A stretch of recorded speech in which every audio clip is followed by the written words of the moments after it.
En la madrugada del 15 de marzo de 1889, el personal del exclusivo Hotel Belmont en Newport, Rhode Island, descubrió algo que atormentaría a la élite de la ciudad durante las décadas venideras. La habitación 237, reservada indefinidamente para una de las socialites más célebres de América, permanecía vacía. Sus cortinas de seda aún estaban corridas. Las copas de champán de la reunión privada de la noche anterior seguían intactas sobre la mesa de mármol, y una carta a medio escribir, sin firma alguna, yacía abandonada sobre el escritorio. Isabella Fairmont, la mujer que una vez había comandado la atención de presidentes y príncipes, simplemente se había desvanecido en la niebla de marzo, dejando tras de sí únicamente el tenue aroma de perfume francés y un misterio que las autoridades pasarían los siguientes 40 años tratando de resolver. Lo que descubrieron en su investigación sacudiría los cimientos de la alta sociedad y revelaría secretos tan comprometedores que 3 familias prominentes pagaron generosamente para que los registros policiales fueran sellados. Para comprender por qué la desaparición de Isabella Fairmont envió ondas de choque a través de los círculos más poderosos de América, debemos viajar primero hacia donde todo comenzó. En 1881, la sociedad de Newport giraba alrededor de mansiones de verano que costaban más construir que pueblos enteros. La era dorada había creado una nueva aristocracia de varones ferroviarios, magnates del acero y dinastías navieras. Y en ningún lugar se exhibía su riqueza más ostentosamente que a lo largo de la avenida Bellevue de Newport. Entre estos titanes de la industria y sus círculos sociales cuidadosamente curados, Isabella Fairmont reinaba suprema. Nacida Isabella Catherine Aldrich en 1859, poseía la rara combinación de linaje bostoniano antiguo y dinero nuevo que la hacía irresistible a la maquinaria social de Newport. Su padre, el magnate naviero Cornelius Aldrich, había construido su fortuna moviendo mercancías a lo largo de la costa este, mientras su madre reclamaba descendencia de una de las familias originales de la colonia de la Bahía de Massachusetts. Este pedigrí, combinado con la belleza impactante de Isabella, cabello negro azabache, ojos azules penetrantes y una figura que hacía llorar de inspiración a la alta costura francesa, había asegurado su posición como la reina no oficial de la sociedad veraniega. Su matrimonio con Theodore Fairmont en 1878 había sido la boda de la década.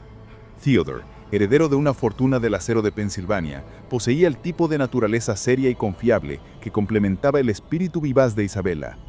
Su cottage de Newport, Rosecliff Manor, presumía de 70 habitaciones, mármol italiano importado a costo aplastante y jardines que requerían un personal de 20 personas para mantener.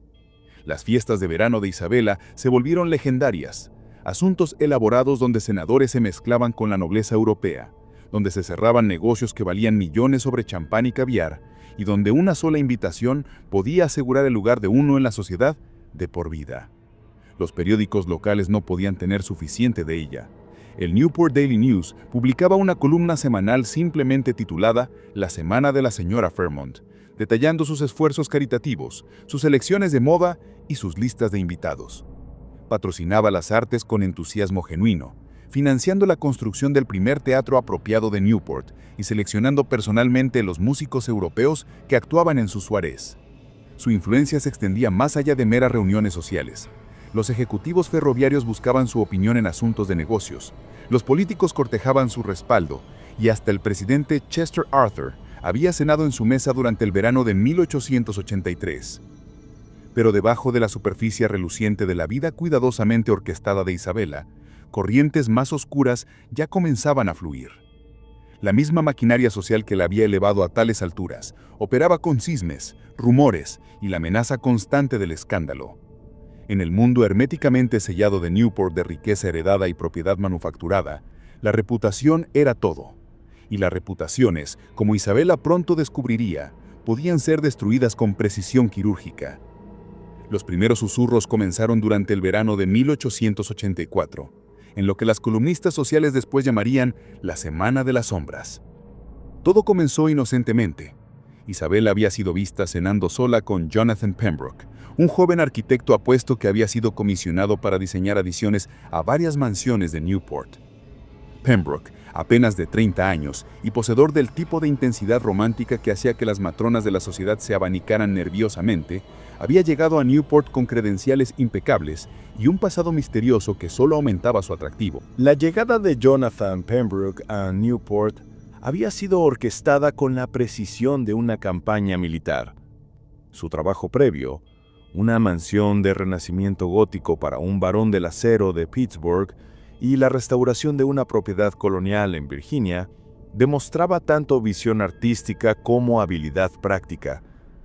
Pero era su magnetismo personal lo que realmente hacía que las lenguas se movieran.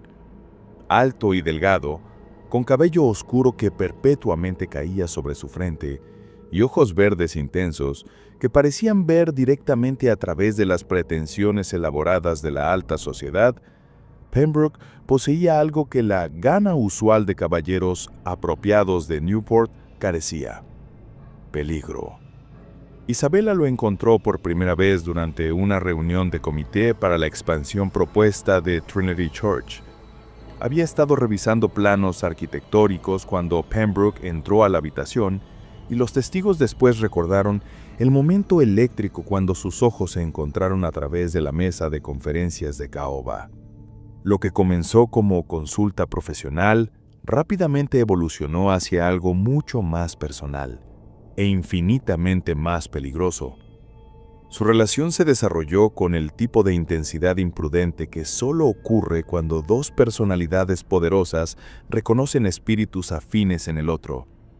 Pembroke llegaría a Rosecliff Manor bajo el pretexto de consultar sobre planes de renovación, pero él e Isabella desaparecerían por horas, caminando por sus jardines meticulosamente mantenidos o encerrados juntos en su estudio privado.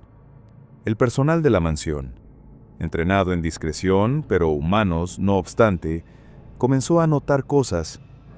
La manera en que la risa de Isabella resonaba diferente cuando Pembroke estaba presente, la frecuencia de sus visitas, las cartas que llegaban con su escritura distintiva. Theodore Fairmont, absorto en su imperio del acero y confiando en la perspicacia social de su esposa, permaneció ajeno al creciente apego.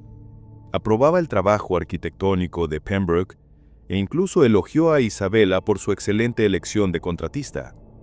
Esta ceguera después lo atormentaría, pero en el verano de 1884, Theodore solo veía lo que deseaba ver: su hermosa esposa manejando sus obligaciones sociales con su gracia e inteligencia acostumbradas. Pero la sociedad de Newport operaba en un nivel de vigilancia que habría impresionado a un servicio de inteligencia europeo. Para agosto, los susurros se habían convertido en murmullos y para septiembre, los murmullos se habían cristalizado en certeza. Isabella Fairmont estaba teniendo una aventura. La evidencia era circunstancial pero condenatoria en el contexto de la aritmética moral implacable de la alta sociedad. Había sido observada entrando al estudio temporal de Pembroke en Thames Street. Los habían visto compartiendo conversación íntima en el casino, sus cabezas inclinadas juntas de una manera que sugería secretos. Lo más dañino de todo, la doncella personal de la señora Cornelius Vanderbilt afirmaba haber presenciado un abrazo apasionado entre los dos en el conservatorio durante una cena privada. La maquinaria social que había elevado a Isabella ahora se volvía contra ella con precisión mecánica. Las invitaciones a reuniones exclusivas comenzaron a llegar con menos frecuencia. Antiguos amigos adoptaron un tono más frío en sus conversaciones. La coreografía cuidadosa de la sociedad de Newport, que una vez había girado alrededor de las preferencias y horario de Isabella, sutilmente se reorganizó para minimizar su importancia. El escándalo estalló públicamente el 12 de octubre de 1884 de la manera más dañina posible, a través de la edición matutina del New York Herald. Una columnista social conocida solo como Observador publicó un relato detallado de la aventura de Isabella bajo el titular El ángel caído de Newport. El artículo, escrito con el tipo de malicia precisa que sugería conocimiento interno, expuso la evidencia de la relación de Isabella con Pembroke en detalle devastador. Pero el artículo del Herald contenía información que conmocionó aún a la élite endurecida por chismes de Newport.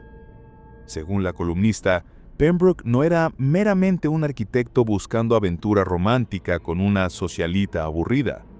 Era, afirmaba el artículo, un hombre con deudas sustanciales de juego y un historial de relaciones con mujeres adineradas en otras ciudades. La pieza sugería que Isabella le había estado proporcionando dinero, sumas sustanciales extraídas de sus cuentas personales, y que varias piezas valiosas de la colección de arte Fairmont habían sido silenciosamente vendidas para cubrir sus deudas. La revelación golpeó a Theodore Fairmont como un golpe físico. Su esposa no había sido meramente infiel, potencialmente había sido estafada por un cazafortunas profesional.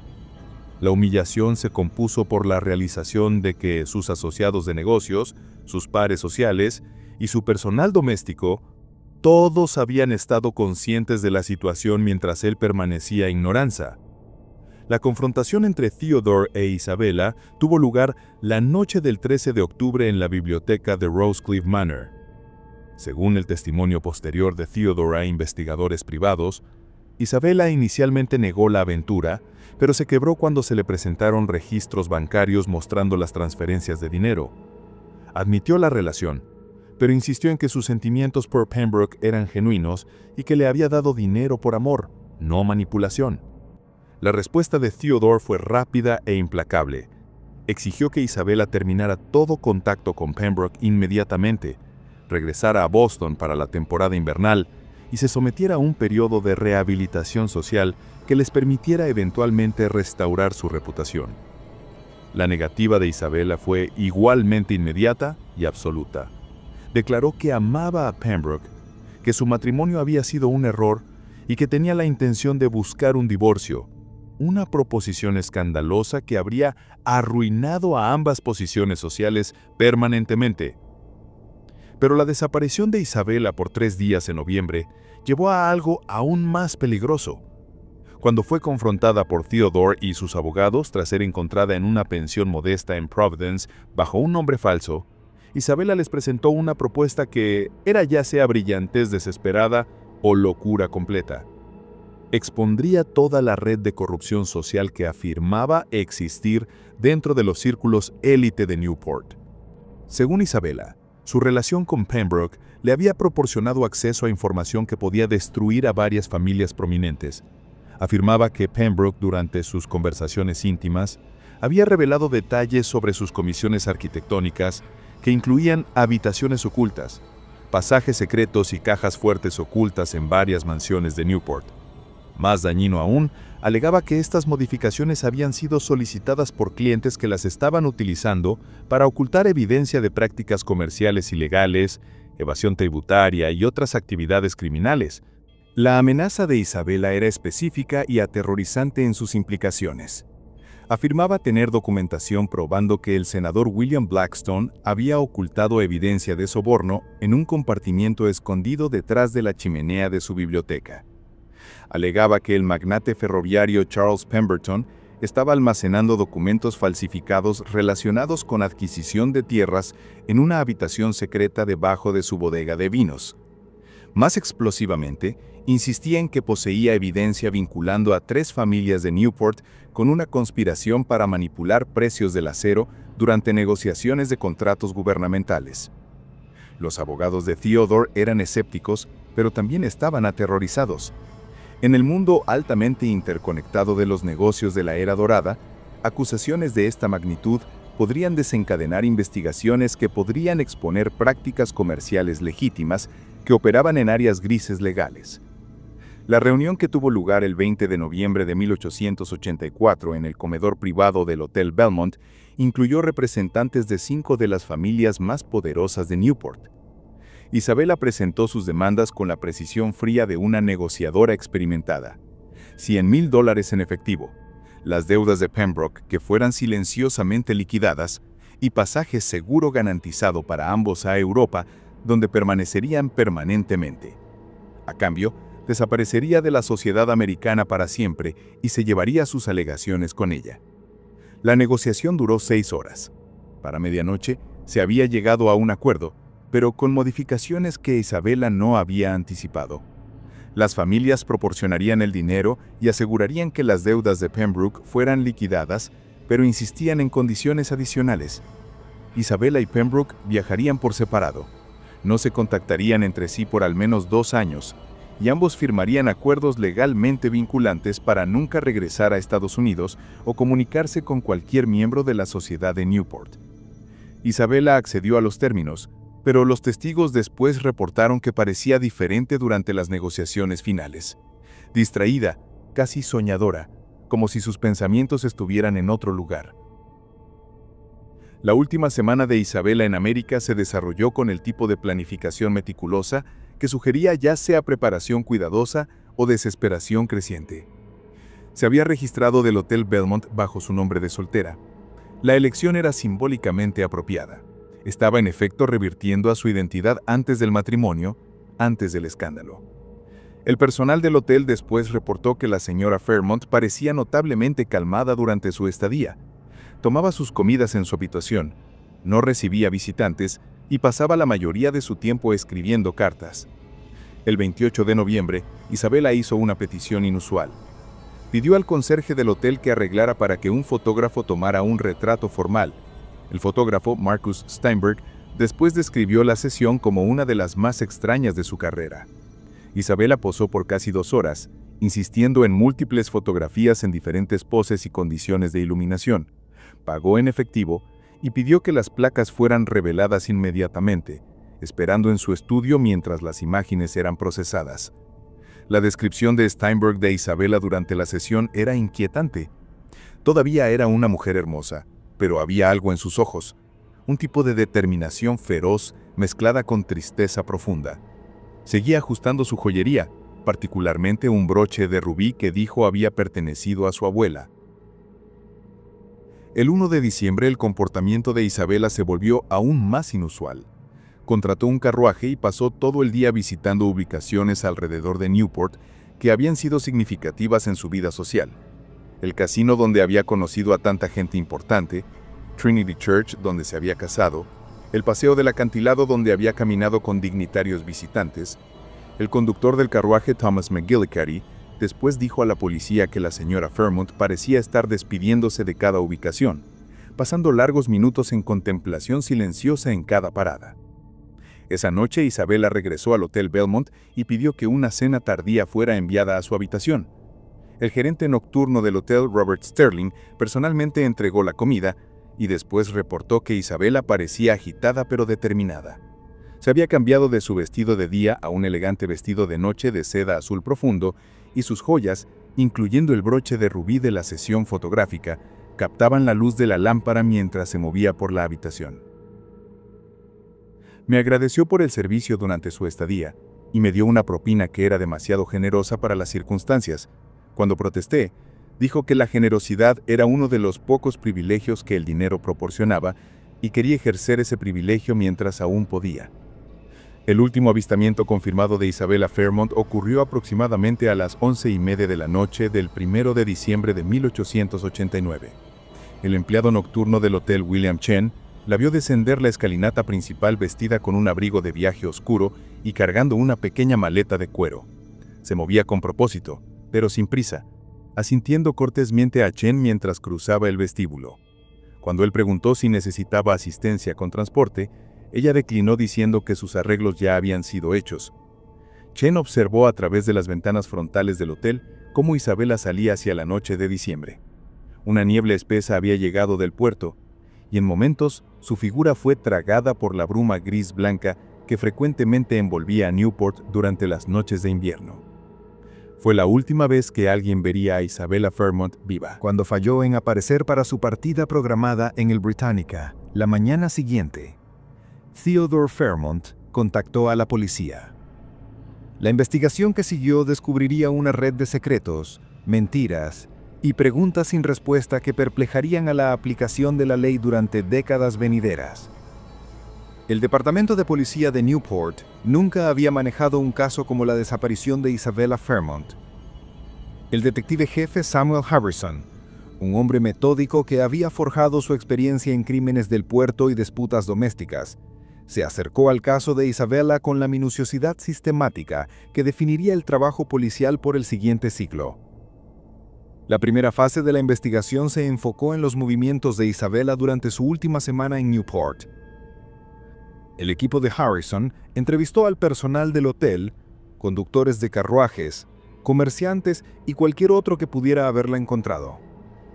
Lo que emergió fue una imagen de una mujer que parecía estar cerrando metódicamente los capítulos de su vida, como si se preparara para un viaje del que no esperaba regresar.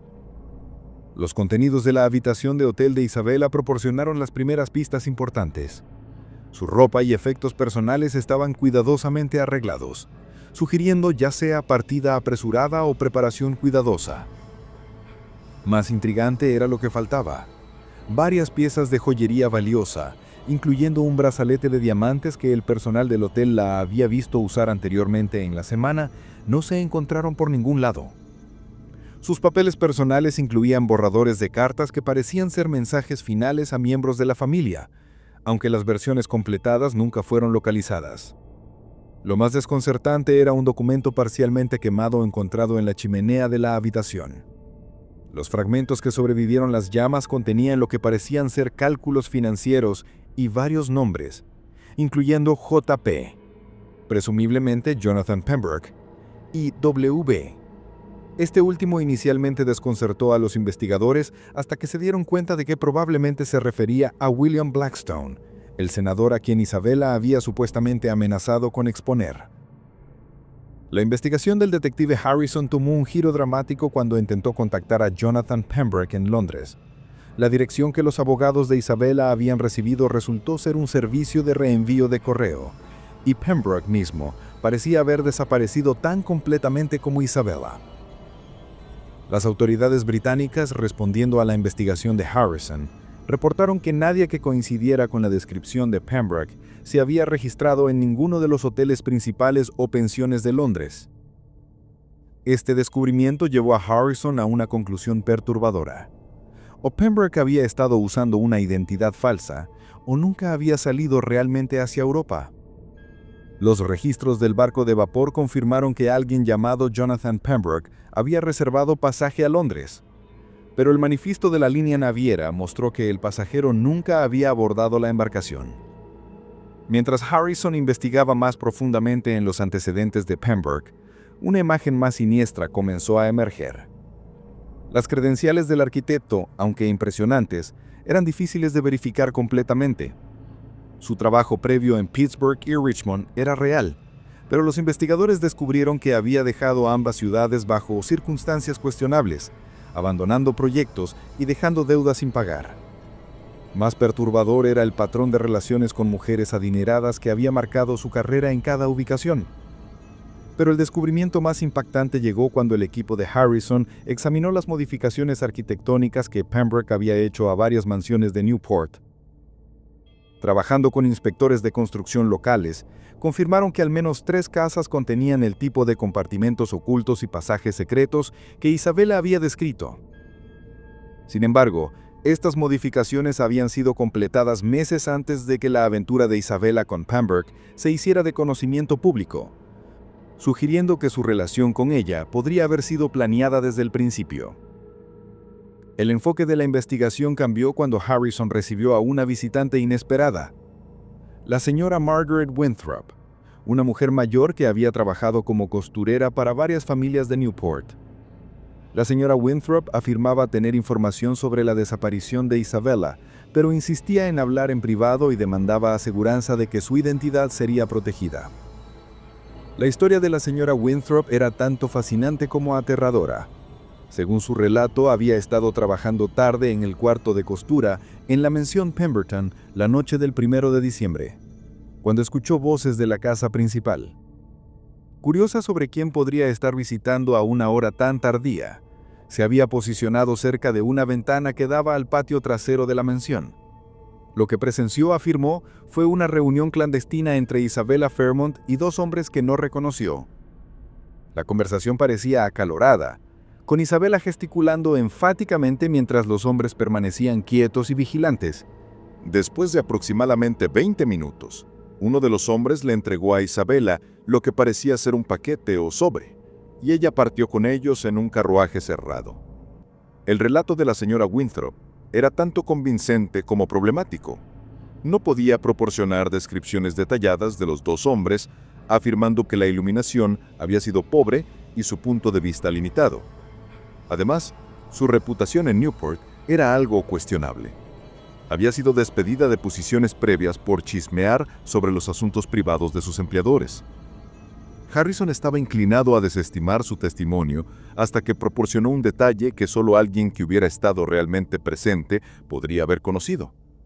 Isabela había estado usando el broche de rubí que el personal del hotel había notado y había captado la luz de la luna de una manera distintiva.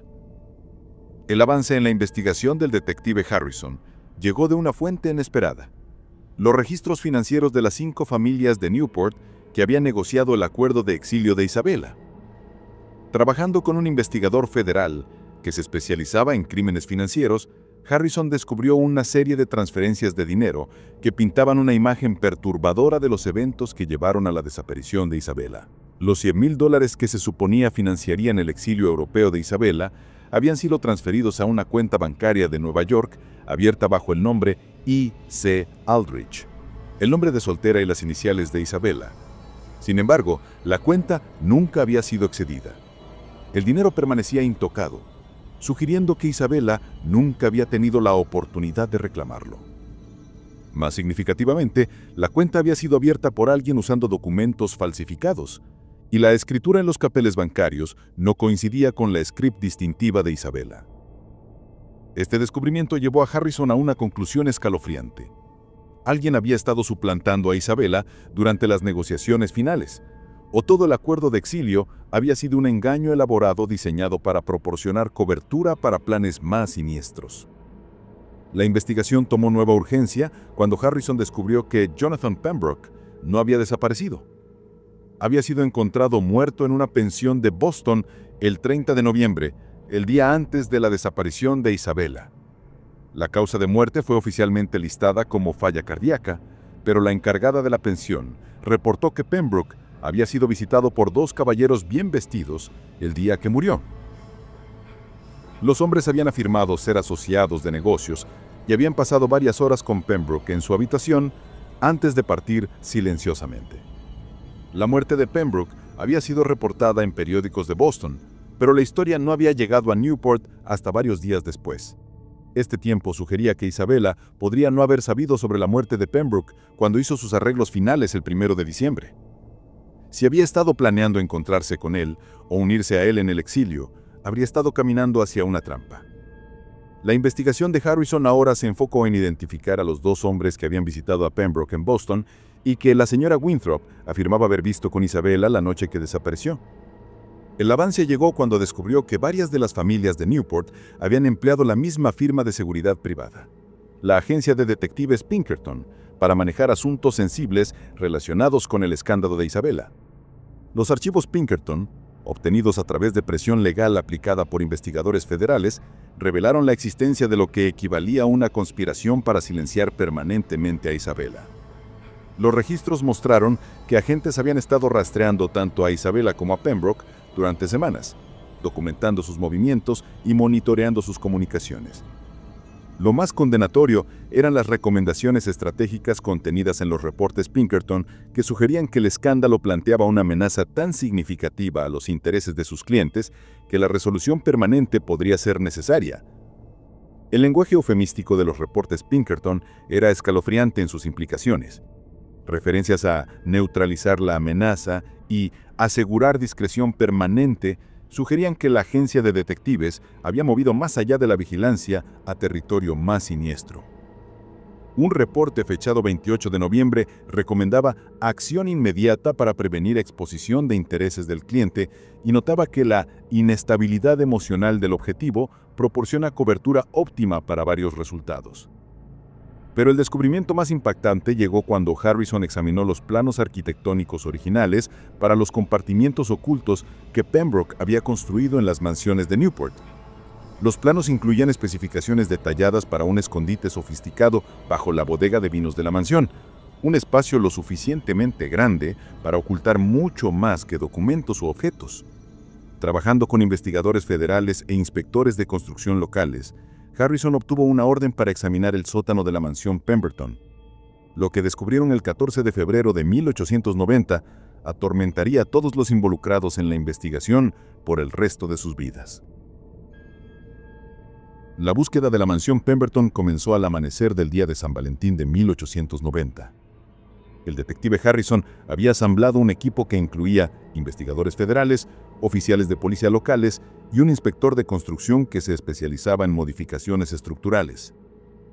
La bodega de vinos, ubicada debajo del piso principal de la mansión, parecía normal en primer examen. Estantes de vinos importados bordeaban las paredes, y el piso de piedra no mostraba signos obvios de disturbio. Pero las mediciones del inspector de construcción revelaron una discrepancia. Las dimensiones de la bodega no coincidían con los planos arquitectónicos archivados en la ciudad. Había aproximadamente 8 pies de espacio no contabilizado detrás de la pared norte. Trabajando cuidadosamente con picos y palas, el equipo de investigación rompió lo que parecía ser una pared falsa construida de la misma piedra que la construcción original de la bodega. Detrás de ella yacía una cámara oculta de aproximadamente 10 pies cuadrados y 8 pies de alto, con paredes que habían sido recubiertas con láminas de plomo, una modificación que habría prevenido que cualquier sonido escapara a las habitaciones de arriba. La cámara no estaba vacía. Los restos de Isabella Fremont fueron descubiertos en la esquina más alejada de la habitación oculta, su cuerpo envuelto en lo que una vez había sido una capa de noche de seda costosa. El broche de rubí que el personal del hotel y el fotógrafo Marcus Steinberg habían notado aún estaba prendido a la tela, aunque la seda misma se había deteriorado significativamente durante los 2 meses que había estado desaparecida. El examen del forense reveló que Isabella había muerto por envenenamiento con hidrato de cloral, un método que se había vuelto cada vez más popular entre asesinos profesionales porque era difícil de detectar y podía ser administrado sin el conocimiento de la víctima. El veneno había sido mezclado con champán, trazas del cual fueron encontradas en una copa de cristal descubierta cerca de su cuerpo. Pero quizás lo más escalofriante era la evidencia de que Isabella no había muerto inmediatamente. Marcas de arañazos en las paredes forradas de plomo sugerían que había estado consciente cuando fue colocada en la cámara y había intentado escapar antes de que el veneno tomara efecto completo. Una nota parcialmente escrita encontrada apretada en su mano contenía lo que parecían ser acusaciones contra sus asesinos, aunque el papel deteriorado hacía el texto en gran parte ilegible. El descubrimiento del cuerpo de Isabella transformó la investigación de un caso de persona desaparecida en una investigación de asesinato de complejidad sin precedentes. La evidencia sugería una conspiración que llegaba a los niveles más altos de la sociedad de Newport, involucrando familias cuyos nombres eran sinónimos del poder industrial estadounidense. La reconstrucción de eventos del detective Harrison pintó una imagen aterrorizante de asesinato premeditado disfrazado como manejo de escándalo. El acuerdo de exilio había sido una treta diseñada para proporcionar cobertura para la desaparición de Isabella. Los 2 hombres que se habían reunido con ella la noche del 1 de diciembre habían sido agentes Pinkerton, actuando en nombre de las familias de Newport que temían la exposición de sus crímenes comerciales. Isabella había sido atraída a la mansión Pemberton con la promesa de arreglos finales para su partida a Europa. En su lugar, había sido drogada, aprisionada en la cámara oculta y dejada morir. El forro de plomo que había sido instalado ostensiblemente para proteger documentos valiosos había sido realmente diseñado para crear una cámara de ejecución a prueba de sonido. La investigación reveló que la muerte de Jonathan Pembroke también había sido asesinato, disfrazado como causas naturales. El arquitecto había sido asesinado porque poseía conocimiento detallado de los compartimientos ocultos y sus contenidos, conocimiento que lo habría hecho un testigo peligroso si las alegaciones de Isabella hubieran sido investigadas. Su muerte había sido cuidadosamente programada para preceder el asesinato de Isabella por un día, asegurando que ella no tuviera oportunidad de enterarse de su destino antes de caminar hacia la trampa que se había preparado para ella. Los arrestos que siguieron al descubrimiento de Isabella enviaron ondas de choque a través de la alta sociedad estadounidense que reverberaron mucho más allá de los círculos exclusivos de Newport. Charles Pemberton, William Blackstone y 3 otros residentes prominentes de Newport fueron acusados de conspiración para cometer asesinato, mientras dos agentes Pinkerton enfrentaron cargos de asesinato real y ocultación de evidencia. Pero los procedimientos legales que muchos esperaban que expusieran el alcance completo de la conspiración nunca se materializaron. Dentro de semanas de los arrestos, una serie de desarrollos misteriosos comenzaron a socavar el caso de la fiscalía. Testigos clave, incluyendo a la señora Margaret Winthrop, comenzaron a retractar su testimonio o a afirmar que habían estado equivocados en sus observaciones. La evidencia desapareció de la custodia policial bajo circunstancias que sugerían corrupción oficial. Más significativamente, los archivos de la agencia de detectives Pinkerton relacionados con el caso fueron destruidos en un incendio sospechoso que consumió las oficinas de Boston de la agencia. La investigación federal, que inicialmente había procedido con gran vigor, comenzó a encontrar obstáculos burocráticos que parecían diseñados para ralentizar el progreso indefinidamente. Surgieron disputas jurisdiccionales entre autoridades locales, estatales y federales. Investigadores clave fueron reasignados a otros casos. Desafíos legales a órdenes de registro y procedimientos de arresto consumieron meses de tiempo de corte. Para el verano de 1890, se hizo claro que fuerzas mucho más poderosas que el Departamento de Policía de Newport estaban trabajando para asegurar que la verdad completa del asesinato de Isabella Fairmont nunca fuera revelada. Las familias adineradas involucradas tenían recursos que se extendían a cada nivel del gobierno y la aplicación de la ley, y estaban preparadas para usar esos recursos para protegerse a sí mismas. El golpe final a la investigación llegó cuando Theodore Fairmont, el esposo viudo de Isabella, anunció que estaba retirando su cooperación de la investigación de asesinato. En una declaración liberada a través de sus abogados, Theodore declaró que había sufrido suficiente tragedia y deseaba permitir que su esposa descansara en paz, sin más sensacionalismo. Detrás de esta declaración pública, yacía un acuerdo privado que los investigadores después ensamblarían a través de registros financieros. Theodore había sido ofrecido compensación sustancial para los contratos gubernamentales de su compañía de acero, junto con garantías de rehabilitación social y seguridad financiera. A cambio, acordó cesar toda cooperación con la investigación de asesinato y apoyar públicamente la teoría de que Isabella había muerto por suicidio después de volverse despondiente sobre su exilio. Los casos criminales contra los conspiradores de Newport colapsaron en el otoño de 1890. Charles Pemberton fue absuelto por falta de evidencia suficiente. El caso de William Blackstone fue desestimado por razones procesales. Los agentes Pinkerton desaparecieron completamente, presumiblemente reubicados con nuevas identidades y compensación financiera por su discreción. Isabella Fairmont fue oficialmente enterrada en la parcela familiar en el cementerio Island de Newport el 15 de octubre de 1890. El funeral fue un asunto privado, al que asistieron menos de 20 personas. Ningún columnista social cubrió el servicio, y ningún periódico publicó obituarios detallando su vida o logros. Pero la historia del asesinato de Isabella Fairmont no terminó con su entierro o el colapso de los casos criminales contra sus asesinos. En los años que siguieron, un tipo diferente de justicia comenzó a manifestarse de maneras que sugerían que las acusaciones de la mujer muerta habían sido completamente precisas. Las familias que habían orquestado el asesinato de Isabella creían que habían enterrado exitosamente sus secretos junto con su cuerpo, pero la corrupción y actividades criminales que ella había amenazado con exponer demostraron ser las semillas de su propia destrucción. Charles Pemberton, el hombre en cuyo sótano Isabella había muerto, nunca se recuperó del trauma psicológico del asesinato. Amigos y miembros de la familia reportaron que se volvió cada vez más paranoico y recluso. Convencido de que el fantasma de Isabella estaba embrujando su mansión, se mudó permanentemente a su residencia de Nueva York, pero tampoco encontró paz ahí. Su imperio comercial, construido sobre el tipo de contratos gubernamentales fraudulentos que Isabella había descubierto, comenzó a desmoronarse cuando investigadores federales, trabajando independientemente del caso de asesinato de Newport, descubrieron evidencia de manipulación sistemática de licitaciones y manipulación de precios. Para 1895, Pemberton Steel Company enfrentaba procedimientos de bancarrota y enjuiciamiento federal por fraude. Los documentos ocultos que Isabella había amenazado con exponer fueron eventualmente descubiertos durante procedimientos de incautación de activos, confirmando cada alegación que había hecho.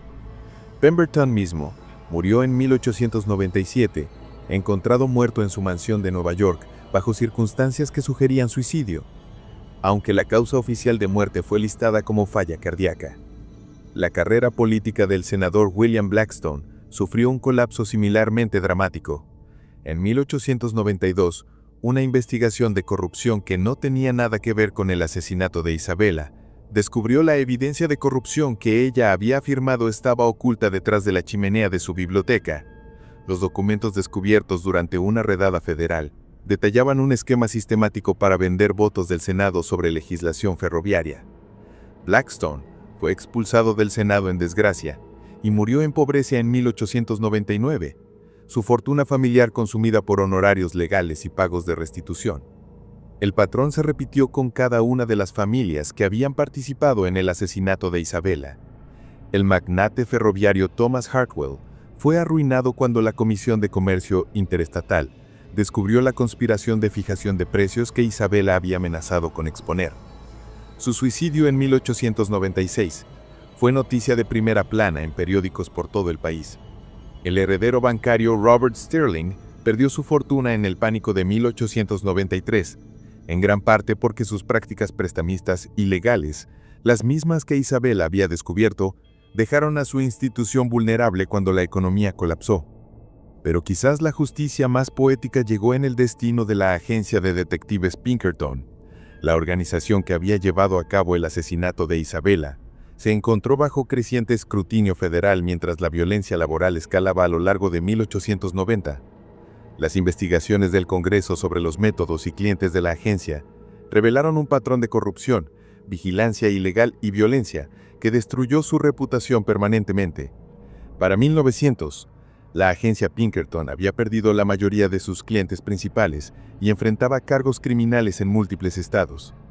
El detective Samuel Harrison, que había dirigido la investigación original sobre la desaparición de Isabella, nunca olvidó el caso que había definido su carrera. Después de retirarse del Departamento de Policía de Newport en 1905, pasó sus años restantes compilando un registro detallado de todo lo que había descubierto sobre la conspiración. Sus archivos privados, descubiertos después de su muerte en 1918, contenían evidencia de que varias otras muertes misteriosas en Newport durante los 1880 y 1890 habían estado conectadas a la misma red de familias adineradas y funcionarios corruptos. El reporte final de Harrison, escrito en 1917, concluyó con una evaluación escalofriante. El asesinato de la señorita Isabella Fairmont no fue un crimen aislado, sino parte de una campaña sistemática por las familias más adineradas de América para eliminar amenazas a su poder a través de violencia e intimidación. El fracaso en enjuiciar a sus asesinos envió un mensaje de que el dinero y la influencia podían colocar a individuos por encima de la ley, un precedente que continúa corrompiendo nuestro sistema de justicia hasta el día de hoy.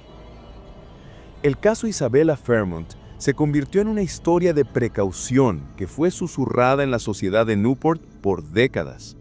Los padres advertían a sus hijas sobre los peligros de la escalada social y las aventuras extramaritales, pero perdieron la lección más profunda que la historia de Isabella proporcionaba, que la élite de la era dorada de América era capaz de asesinato cuando sus intereses eran amenazados.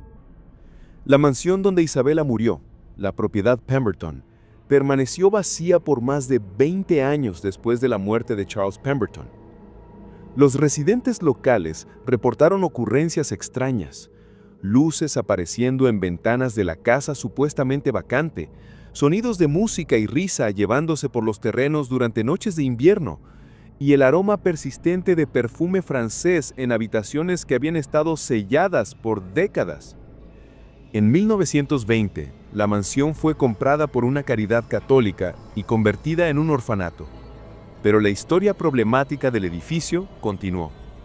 Los niños reportaron ver la figura de una mujer elegantemente vestida caminando por los corredores por la noche, y varios miembros del personal afirmaron haber escuchado el sonido de alguien arañando las paredes en el sótano. El orfanato cerró en 1935, después de una serie de accidentes misteriosos que la iglesia consideró incompatibles con el bienestar espiritual de los niños. El edificio fue demolido en 1938, pero los trabajadores de construcción reportaron encontrar cámaras ocultas adicionales que no habían sido descubiertas durante la investigación policial original.